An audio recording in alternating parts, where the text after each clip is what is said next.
సవాళ్లు స్వీకరించదలుచుకుంటే, దమ్ముంటే, వెన్నుపూసలో బలముంటే సవాలు స్వీకరించండి. ఎప్పుడో చెప్పాం, సింగిల్ గా వచ్చే దమ్ముందా అని. మేము సింగిల్ గా రాలేమండి, సవాళ్ళు అయితే చేస్తాం. మేము వచ్చినప్పుడు మాత్రం గుంపులు గుంపులుగానే వస్తాం.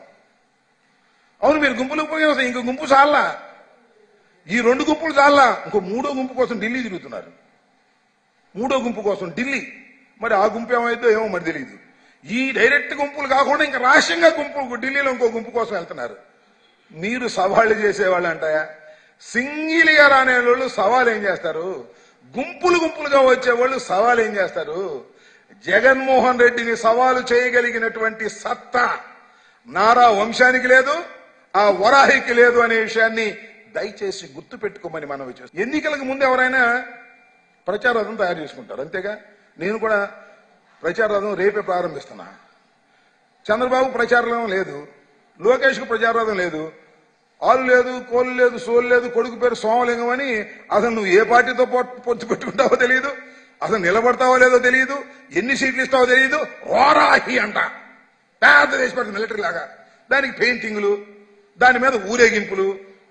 ఏంది ఆర్భాటాలు నాకు అర్థం కాల. సరుకు లేని వ్యవహారాలంటే ఇలా ఉంటుంది. ఇంతవరకు ఈ వారాహి ఏమైందని నాకు అర్థం చెప్పండి. నాకు ఇంటి పెట్టుకున్నావు అయితే ఒకట్లే, వారాహికి 2 రంగులు వేసాంట, 3వ రంగు వేయాలో లేదో అర్థం కాక ఢిల్లీ నుంచి కవర్ వస్తే 3వ రంగు వేసి అప్పుడు వారాహి తీస్తా అంటే ఏమిటా మీ బతుకుడు రాజకీయాల్లో? నాకు అర్థం కానటువంటి పరిస్థితి. ఇలాంటి దౌర్భాగ్యమైనటువంటి రాజకీయాలు చేస్తున్నటువంటి ఆ గుంపు అర్థమవుతుందా మీకు? అసలు జగన్ అహంకారం, తెలుగువాడి ఆత్మగౌరవం, మధ్య యుద్ధం, ఇది స్పష్టంగా అనమను. అప్పుడు నేను మాట్లాడతా. ఇదే మాటని స్పష్టంగా అనమను నారా లోకేష్ గారిని. అప్పుడు మా తెలుగు మాట్లాడటం రాదు, దుంప దెగ.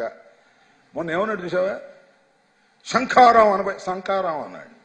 ఎందుకయ్యా పరువు తీస్తావు నాయన, నీకు దండం పెడతావురా బాబు, ఇంట్లో కూర్చోవయ్యా, ఏదేదో పిచ్చి పిచ్చి మాటలు మాట్లాడతావు. ఆ భాష ఏంటి, ఆ వ్యవహారం ఏంటి? ఇన్ని సంవత్సరాలైనా నీకు నోరు తిరగనటువంటి పరిస్థితి. మీ నాన్న నిన్నేదో చేయాలనుకుంటున్నాడు, తోముతాడు రోజు. కనకపు సింహాసనమున సునకము కూర్చుండబెట్టిన శుభలగ్నము అన్నట్టుగా ఎలికి తోలు తెచ్చి ఎందాగా ఉతికినా నలుపు నలుపే గాని తెలుపు రాదు. నేను ఎప్పుడూ చెబుతున్నా. ఇది ఈ మధ్య కాలంలో బాగా ఫిట్ అయింది మన నారా లోకేష్. ఎలికి తోలు తెచ్చి ఎందాక ఉతికినా నలుపు నలుపే గాని తెలుపు రాదు. ఆయనకి ఎన్ని శంఖాలు ఊదమన్నా ఊదలేడు, కుర్చీలు మడత పెట్టేస్తాడు. అది మాత్రం వాస్తవం. ఏ కుర్చీతో అది మడత పెట్టేస్తాడు. అది ఇంకా